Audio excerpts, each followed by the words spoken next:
Test కెరీర్లో రోహిత్ శర్మ ఎన్నో సవాళ్లను ఎదుర్కొన్నాడు. ఓ దశలో భారత జట్టులో చోటు కూడా దొరకలేదు. అయినా హిట్ మ్యాన్ ఎప్పుడూ ఆత్మవిశ్వాసాన్ని కోల్పోలేదు. తనను తాను నమ్మాడు. ఆ తర్వాత మిడిల్ ఆర్డర్లో కీలకంగా నిలిచాడు.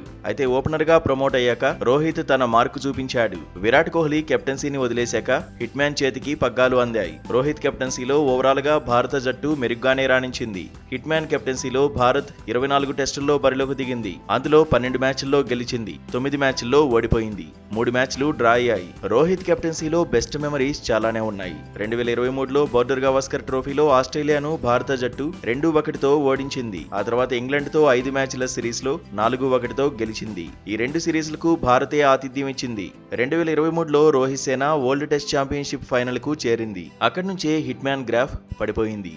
వరల్డ్ టెస్ట్ ఛాంపియన్షిప్ ఫైనల్లో ఆస్ట్రేలియా చేతిలో భారత జట్టు కంగుతింది. ఆసీస్ కు ఇండియా గట్టి పోటీ ఇవ్వలేకపోయింది. ఈ మ్యాచ్లో రోహిత్ శర్మ పెద్దగా ఇంపాక్ట్ చూపించలేకపోయాడు. 209 పరుగులతో భారత జట్టు ఓడిపోయింది. ఆ తర్వాత స్వదేశంలో న్యూజిలాండ్ పై భారత్ చెలరేగిపోయింది. రోహిత్ శర్మ, విరాట్ కోహ్లీ వంటి స్టార్ ప్లేయర్లు ఉన్న సత్తా చాటలేకపోయింది. చరిత్రలో ఎప్పుడూ లేని విధంగా కంగుతింది. 1 కాదు 2 కాదు వరుసగా 3 మ్యాచ్ల్లోనూ భారత జట్టు చేతులెత్తేసింది. టెస్ట్ సిరీస్ లో క్లీన్ స్వీప్ అయింది. దీంతో రోహిత్ శర్మపై ఒత్తిడి పెరిగింది. కెప్టెన్ గా, బ్యాటర్ గా విమర్శలు ఎదుర్కొన్నాడు. 2012 తర్వాత స్వదేశంలో టెస్ట్ సిరీస్ ను కోల్పోవడం, 1999 తర్వాత క్లీన్ స్వీప్ కావడంతో రోహిత్ శర్మ ఉక్కిరిబిక్కిరయ్యాడు.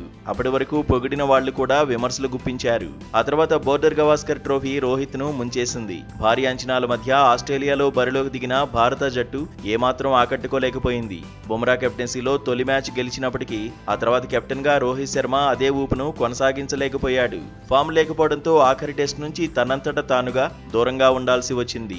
బోర్డర్ గవాస్కర్ ట్రోఫీని భారత జట్టు 1-3తో కోల్పోయింది. ఈ సిరీస్ లో 5 ఇన్నింగ్స్ లో కలిపి రోహిత్ చేసిన పరుగులు 31. కెప్టెన్ గా, బ్యాటర్ గా ఫెయిల్ అవడంతో హిట్ మ్యాన్ ను సెలెక్టర్లు సైడ్ చేశారు. నిజానికి ఒక దశలో ఇంగ్లాండ్ టూర్లో బరిలోకి దిగాలని రోహిత్ అనుకున్నాడు. కానీ ఏం జరిగిందో కానీ ఐపీఎల్ మధ్యలోనే టెస్ట్ క్రికెట్ కు గుడ్ బై చెప్పేశాడు.